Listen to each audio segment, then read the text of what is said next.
Vamos de entrevista agora, Melissa? Vamos de entrevista. O Jornal da Rede Alesp conversa agora com Carlos Trombini. Ele é presidente do Sindicato da Indústria de Refrigeração, Aquecimento e Tratamento de Ar no estado de São Paulo. Ele nos fala sobre a qualidade do ar nos ambientes de trabalho nos tempos de pandemia do novo coronavírus. Bom dia, Carlos. Seja bem-vindo ao Jornal da Rede Alesp. Muito obrigado, bom dia a todos que nos assistem também. Eu agradeço muito o convite e esta oportunidade. Carlos, eu posso pegar o coronavírus, então, pelo ar-condicionado? Não, eu acho que há uma interpretação errônea com relação a esse tema, não é?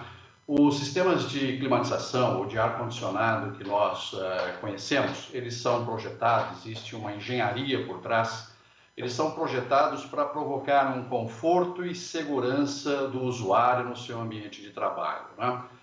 Eu sei que há alguns dias circularam algumas informações de que o ar-condicionado é responsável por disseminar a Covid-19. Isso não é bem uma verdade. Lógico que depende muito do ambiente, depende do sistema e muito mais ainda da manutenção desse sistema, não é? O sistema de climatização ou de ar-condicionado possui filtros que são compatíveis com as necessidades daquele ambiente e eles são capazes, inclusive, de reter, em determinadas instalações, de reter até os vírus, né? Alguns vírus, que são partículas que aproveitam, na verdade, partículas muito pequenas que vão sendo, colocadas no ambiente, né? Através da nossa respiração, através da nossa tosse no momento atual, mas isso é uma falsa verdade. Carlos, há uma preocupação em relação ao ar-condicionado, porque nesses ambientes fechados, quando a pessoa fica resfriada, né, há então uma contaminação, né, ali de um simples resfriado. E a gente vê que, às vezes, a temperatura do ar também causa, né, alguns resfriados. Eu queria que você falasse para a gente, então, como tomar esses cuidados, como evitar que isso aconteça. Você já falou que tem alguns aparelhos que filtram partículas muito pequenas, vírus muito pequenos. Mas como que as pessoas dentro do ambiente, principalmente essa questão de temperatura, podem colaborar, então, para evitar uma proliferação de vírus, bactérias e doenças? Olha, a temperatura ideal de um ambiente climatizado é em torno de 25 graus. Pode variar de 24 a 26. Há ambientes que realmente, até o próprio usuário, por uma escolha dele, ele coloca a temperatura abaixo desta temperatura recomendada, né? E isto causa, obviamente, dependendo também dos usuários, não é? E também dependendo do organismo da pessoa, causa uma sensação de frio e que pode realmente levar, se a pessoa já está suscetível a uma gripe, a um resfriado, pode realmente afetar mais ainda a sua condição de conforto, né? Mas o ideal é nós termos 25 graus, né? Mínimo 24, máximo 26, e ter uma umidade relativa também controlada.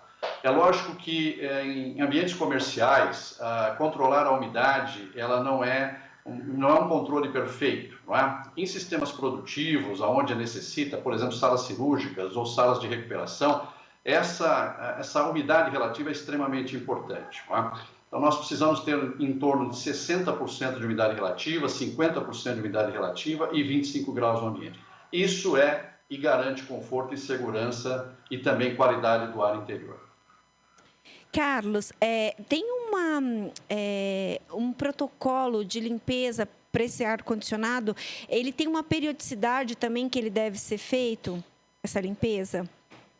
Sim, existe. Olha, hoje nós estamos sob uma lei, a Lei 13.589, ela foi promulgada em 2018, no dia 4 de janeiro de 2018. Essa foi uma lei que nosso segmento, nosso setor perseguiu há muito tempo. Ficou 15 anos tramitando no Congresso e conseguimos, em 2018, aprovar esta lei, tá?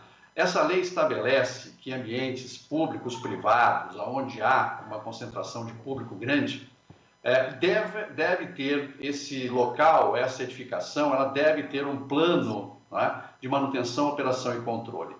Obviamente, esse plano de manutenção, operação e controle depende do tamanho e do tipo do sistema que foi aplicado. Não é? Então, desde uma instalação básica, e aí também, nesse caso, agora, falando com vocês, e neste momento que nós estamos passando, não são só edificações públicas e privadas, né, com a concentração de público. Mesmo os nossos sistemas residenciais precisam, de tempo em tempo, receber uma manutenção, fazendo limpeza de filtros, higienização dos equipamentos, né? E também saber se o equipamento está adequado naquele momento para atingir aquilo que eu falei há pouco, em torno de 25 graus, 60% de umidade relativa.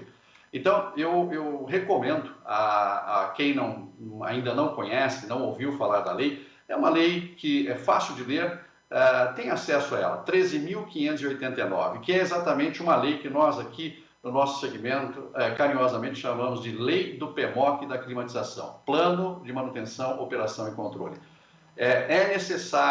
A manutenção é necessária em qualquer sistema, ainda mais agora, nesse momento da pandemia que nós estamos atravessando. Né?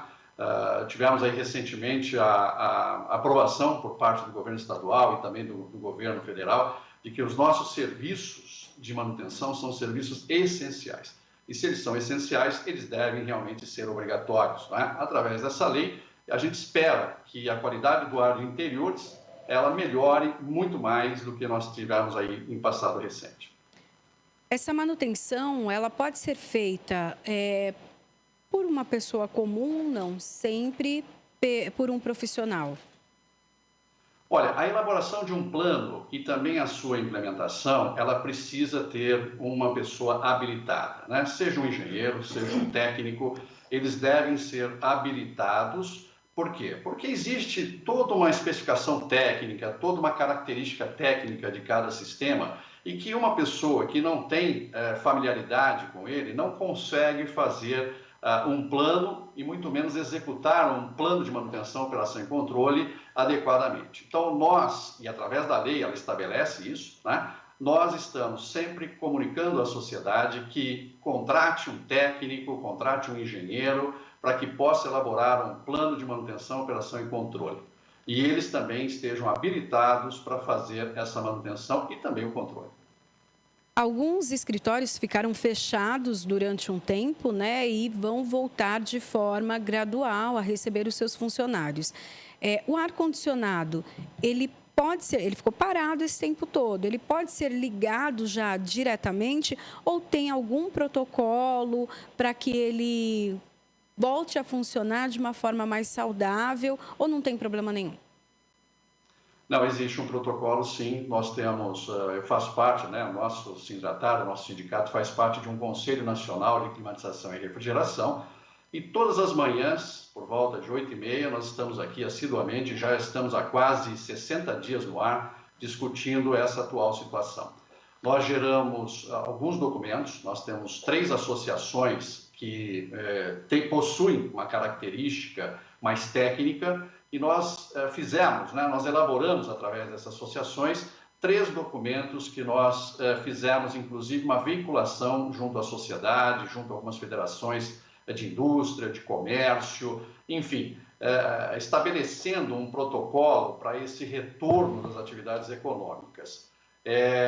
Em primeiro lugar, eu diria que um ambiente fechado em função da própria pandemia, né, ele foi habitado antes, e ele precisa ser, vamos dizer assim, higienizado. Né? Precisa haver uma sanitização para que possa esse ambiente estar descontaminado. Não é?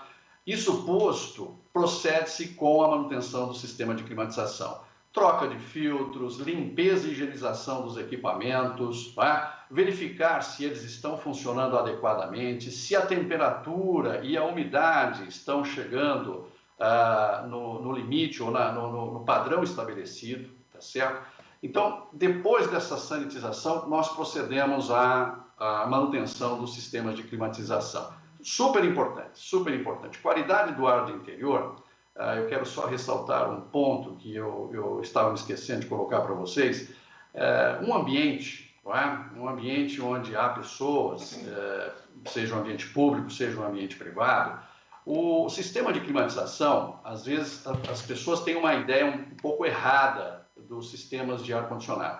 Os sistemas de ar-condicionado ou de climatização, eles fazem uma renovação do ar daquele ambiente. Não é só uma circulação, como muita gente pensa que é. Não é? E nesses equipamentos menores, não há vamos dizer assim, no próprio equipamento ele não tem esse sistema de renovação de ar. Então, nós estamos agora oferecendo uma condição técnica para esses ambientes, para que se aumente essa renovação de ar neste momento. A renovação de ar significa trazer ar externo, ar descontaminado para dentro do ambiente. E em alguns ambientes, inclusive os ambientes hospitalares, nós recentemente editamos um documento técnico, em promover o que nós chamamos de uma pressão negativa naquela sala onde há um elemento contaminado. Pressão negativa significa dizer o seguinte: exaurir o ar que está naquele ambiente e proporcionar uma troca maior de ar, de ar externo que nós falamos. Quando não há condições de se aumentar essa renovação de ar externo, nós sugerimos que abram um pouco mais as janelas, abram um pouco mais as portas, para que naturalmente ocorra essa renovação. Carlos, qual que é a ventilação ideal para ambientes sem ar-condicionado? Olha, o melhor é que seja uma ventilação natural, não é?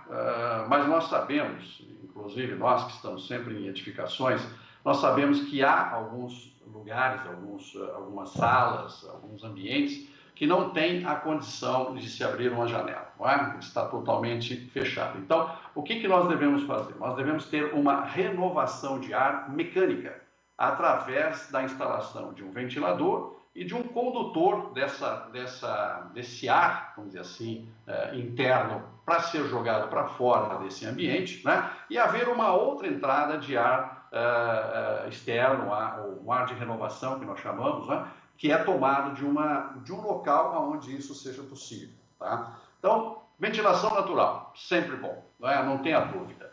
Mas, se não há possibilidade, tem que haver uma ventilação mecânica forçada. Carlos, a gente gostaria de agradecer a sua participação no Jornal da Rede Alesp e pelos seus esclarecimentos. Muito obrigada, viu? Um bom dia para você. Eu que agradeço essa oportunidade. Sociedade, cuidem-se, usem máscara, fiquem em casa, porque nós estamos enfrentando realmente uma doença muito difícil. Eu desejo sorte a todos e agradeço mais uma vez essa oportunidade. Muito obrigada. Obrigada. Nós acabamos de falar, então, com Carlos Trombini, que é presidente do Sindicato da Indústria de Refrigeração, Aquecimento e Tratamento de Ar no estado de São Paulo. Ele falou para